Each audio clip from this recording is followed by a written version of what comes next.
Focométrie encore et toujours. Comment cette fois-ci déterminer la distance focale d'une lentille divergente? Eh bien, la technique est la suivante. On prend une lentille convergente de distance focale connue, dans notre cas qui vaut 8 cm. Nous les accolons les deux. Et ensuite, nous faisons l'image de AB, d'un objet AB, sur un écran par ce système optique. Donc, du point A, eh bien, objet va donner l'image A1 par la lentille L1, et de A1, objet pour cette lentille L2, va donner son image A2. Ou, en simplifiant, la position du point A, cet objet A, va donner par l'association des deux lentilles L1 et L2, eh bien, son image A2. Le centre optique du système L1 plus L2, je vais lui donner un petit nom, le point O. On dit OA2 égale 25,5 cm, que l'on mesure. Je vous demande quoi? Déterminer F'2. Bien, il faut être vigilant et voir que la distance OA valait 70 cm.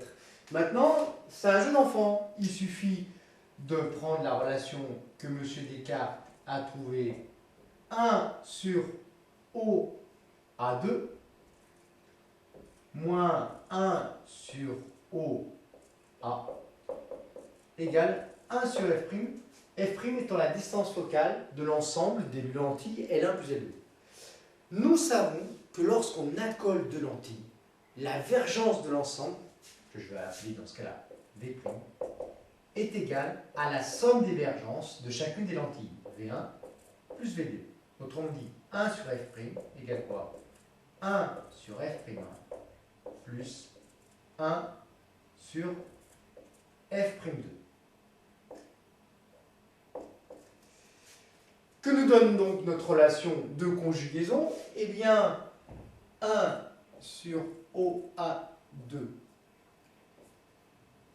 moins 1 sur OA égale 1 sur F'1 plus 1 sur F'2. Nous, ce qu'on cherche, c'est F'2. On a presque terminé. Eh bien, ça nous donne donc 1 sur F'2 est égal à quoi? Donc, 1 sur OA2 moins 1 sur OA moins 1 sur F'1. Autrement dit, que vaut F'2? Unité de mètre sur le même dénominateur, c'est trop lourd. Que vaut F'2? Eh bien, il suffit de dire que F'2, c'est quoi? C'est ceci puissance moins 1. Donc, ceci puissance moins 1 égale cette expression puissance moins 1. Donc, F'2 égale quoi? Tout simplement 1 sur OA2 moins 1 sur OA moins 1 sur F'1. Le tout à la puissance moins 1.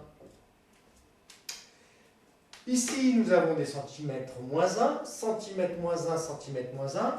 Donc, des centimètres puissance moins 1, puisque c'est 1 sur des centimètres puissance moins 1, vont nous donner des centimètres puissance 1, autrement dit des centimètres.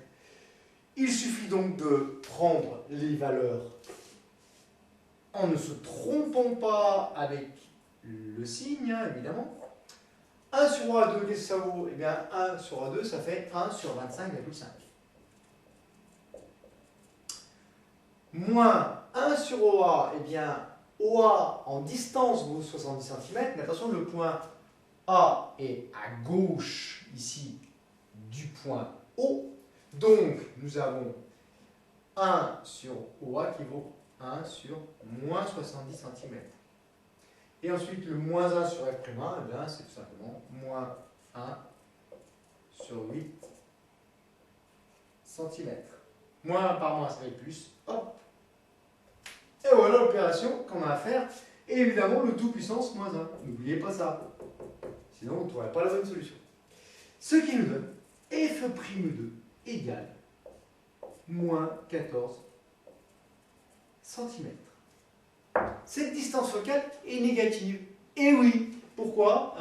On fait un petit rappel pour les gens qui qui aura des petits problèmes de mémoire, eh bien vous savez que pour une lentille divergente, le foyer f' est ici, le foyer f est ici, et donc la distance focale, si j'appelle ceci le point O par exemple, la distance focale f' est égale à mesure algébrique de OF', et cette mesure algébrique est forcément négative pour une lentille divergente.